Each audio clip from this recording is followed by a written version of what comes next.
আসসালামু আলাইকুম। আজ আমি কবুতরের মাংস রান্না করেছি কাঁঠালের বিচি দিয়ে। তো কাঁঠালের বিচিগুলো সুন্দর করে কেটে ছুলে নিয়েছি, তারপরে সিদ্ধ করতে দিয়েছি চুলায়। তারপরে একটা মশলা বানিয়ে নিয়েছি আমরা ব্লেন্ডারে। তো শুকনা মরিচ, জিরা, এলাচ ফল, আদা, রসুন একসাথে একটু ব্লেন্ড করে নিয়েছি। তারপরে কবুতরের মাংসগুলো সুন্দর করে ধুয়ে পরিষ্কার করে নিয়েছি। এখন আমরা চুলায় চলে গিয়েছি রান্নার জন্য। তো রান্নার জন্য প্রথমে পরিমাণ মতন তেল দিয়ে মিডিয়াম আছে পেঁয়াজ ভেজে নিয়েছি। পেঁয়াজটা একটু ভাজা হয়ে আসলে আমরা মশলাটা যে মশলাটা বানিয়ে রেখেছিলাম সেই মশলাটা দিয়ে দিয়েছি। তারপরে মশলাটা 1 চামচ লবণ আর 1 চামচ হলুদ দিয়ে অল্প একটু পানি দিয়ে মশলাটা কষিয়ে নিব। মশলাটা যখন কষে আসবে তখন পরে আমরা যখন তেল ছেড়ে আসবে তখনই আমরা কবুতরের মাংসগুলো দিয়ে দেব। তো সুন্দর করে মিক্সড করে নেব।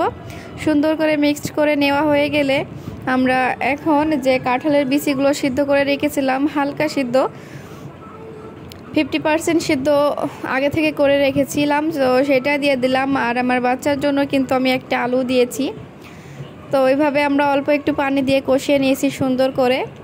তো কষানো হয়ে গেলে আমরা এখন পরিমাণ মতন ঝোলের পানি দিয়ে এটা আরও কিছুক্ষণের জন্য রান্না করব। তো কবুতরের মাংসটা কিন্তু কাঁঠালের বিচি দিয়ে রান্না করলে অনেক মজা হয়। আর আপনারা কে কে কবুতরের মাংস কাঁঠালের বিচি দিয়ে খেয়ে থাকেন অবশ্যই কমেন্ট করে যাবেন। আর আমার রান্নাটা দেখে কিন্তু অবশ্যই মাশাআল্লাহ বলবেন, আর কেমন হয়েছে তা কিন্তু লিখে জানাবেন আমাদেরকে। তো কবুতরের মাংসটা কষানো হয়ে গেলে পরিমাণ মতন ঝোলের পানি দিয়ে আমরা হাই ফ্লেমে রান্না করব এভাবে। তারপরে দেখেন মাশাআল্লাহ আমাদের কবুতরের মাংসটা রান্না কত সুন্দর হয়েছে। আমি কিন্তু একটু ঝোল ঝোল